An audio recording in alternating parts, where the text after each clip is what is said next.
ওয়ালা তাকুল লাহুমা উফিন ওয়ালা তানহারহুমা। আল্লাহ তাআলা বান্দাদেরকে জানায়া দিলেন, ওয়ালা তানহারহুমা, বান্দা তোমাদের বাবা মাকে ধমক দিও না। অনেক সন্তানরা বাবা মায়ের উপরে শুধু ধমক না, বাবা মায়ের উপরে হাত পর্যন্ত উঠায়, বাবা মাকে গালিগালাজ করে, বাবা মায়ের ঐশীর মতো বেশ্যা তার বাবা মাকে জবাই করে ফেলেছে। কুলাঙ্গার সন্তান এইরকম জমিনের মধ্যে আছে। কিন্তু আল্লাহ পাক রব্বুল আলামিন জানায় দিলেন, ওয়ালা তানহারহুমা, তাদেরকে বান্দা তোমরা ধমক দিবা না, তাদের সাথে ভালো আচরণ করবা। কেমন আচরণ? এমন আচরণ করবা যেন দুনিয়ার মধ্যে তুমি জান্নাতকে হাসিল করে নিতে পারো, কামাই করে নিতে পারো। হযরত ওয়াইস করুনী রাহমাতুল্লাহি আলাইহি নবীর জামানা পাওয়ার পরেও সাহাবী হতে পারে নাই। একমাত্র কারণ হলো মায়ের খেদমতের কারণে। হযরত ওয়াইস করুনী যখন শুনলেন নবুয়ত পয়গম্বর রাহমাতুল লিল আলামিনের উপরে আল্লাহ তাআলা দিয়েছেন, যার উপরে ঈমান আনলেন। ঈমান আনার পরে নবীদের নিকট পত্র লিখলেন, পয়গম্বর আমার মনটা বড় চায় আমি আপনার সাহাবীদের মতো আমিও সাহাবা হই, আমার মনটা বড় চাই। কিন্তু পয়গম্বর আমার ঘরের মধ্যে আমার মা বড় বৃদ্ধা অসুস্থা, কিন্তু আমার মায়ের খেদমত করার দায়িত্ব একমাত্র আমার পয়গম্বর। নবীজির কাছে যখন এই পত্রটা লিখে পাঠাইলেন, নবীজি পত্রের ওই পাশে জবাব দিয়া দিলেন, ও ওয়াইস করুনী, তুমি তোমার মায়ের খেদমত করো। আমার ওয়াইস করুনী রাহমাতুল্লাহি আলাইহি নবীজির কথা অনুযায়ী মায়ের খেদমত করতেছেন। নবী বিদায়ের পূর্বে হযরত ওমর রাদিয়াল্লাহু তাআলা আনহুকে জানা দিলেন, ও ওমর, আমি বিদায়ের পরে ওই ওয়াইস করুনী নামক ইয়ামান থেকে করন নামক এলাকার একটা লোক মদিনার মধ্যে আসবে। মদিনাতে আসার পর আমাকে খুঁজবে।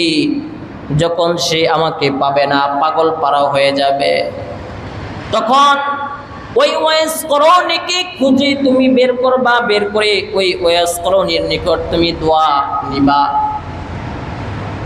হযরত ওমর রাদিয়াল্লাহু তাআলা আনহু নবীজির বিদায়ের পরে যত ইয়ামান থেকে যত কাফেলা আসতো মদিনার মধ্যে, প্রত্যেকটা কাফেলার মধ্যে হযরত ওমর রাদিয়াল্লাহু তাআলা আনহু গিয়ে খুঁজতেন এই কাফেলার মধ্যে ওয়াইস করুনী ইয়ামান থেকে আসলো, আর ওনার সবকিছু নবীজি সাল্লাল্লাহু আলাইহি সাল্লাম লিখে দিলেন। ওয়াইস করুনী কেমন ছিলেন, তার আখলাক, চরিত্র সবকিছু ওমর রাদিয়াল্লাহু তাআলা আনহুর নিকট লিখে দিয়া গেল, যেন চিনি। ইয়ামান থেকে যত কাফেলা আসতো হযরত ওমর রাদিয়াল্লাহু তাআলা আনহু প্রত্যেকটা কাফেলার মধ্যে দেখতেন আসলে ওয়াইস করুনী আছে কিনা। তো অনেক দিন পর ইয়ামান থেকে একটা কাফেলা আসলো। আসার পর ওমর রাদিয়াল্লাহু তাআলা আনহু শুনলেন। শোনার পরে ওই কাফেলার কাছে গেলেন।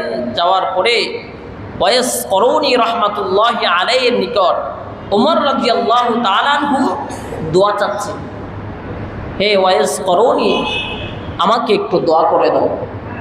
ওয়াইস করুনী বলতেছে, কেন? আপনি তো রাসূলের জালিলুল কদর সাহাবী, জান্নাতের সার্টিফিকেট পাইছেন 10 জনের মধ্যে দ্বিতীয় জন হযরত ওমর। আপনি কেন আমার নিকট দোয়া নিতে আসছেন? আমি তো রাসূলের কোনো সাহাবী না।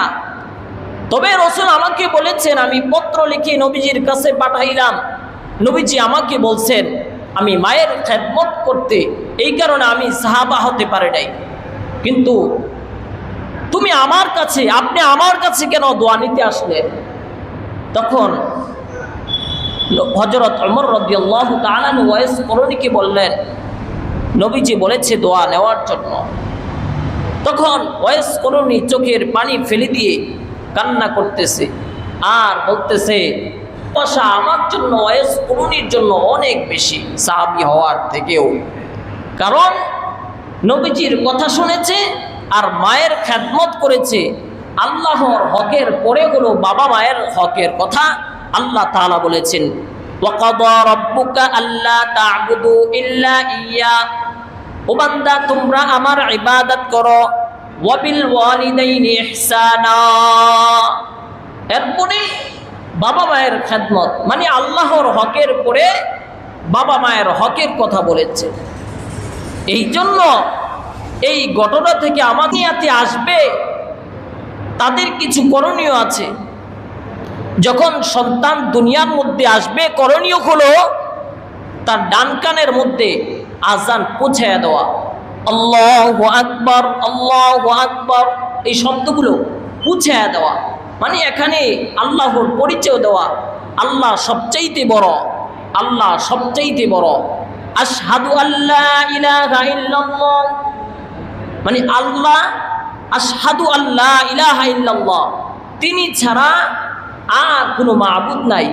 ওয়া আশহাদু আন্না মুহাম্মাদুর রাসূলুল্লাহ, এই কথা সাক্ষ্য দেওয়া রাসূল সাল্লাল্লাহু আলাইহি ওয়াসাল্লাম আল্লাহ তাআলার রাসূল। এইভাবে ডান কানের মধ্যে আজান দেওয়া দুনিয়াতে আসার পর। এরপরে ইকামত পৌঁছায়া দেওয়া।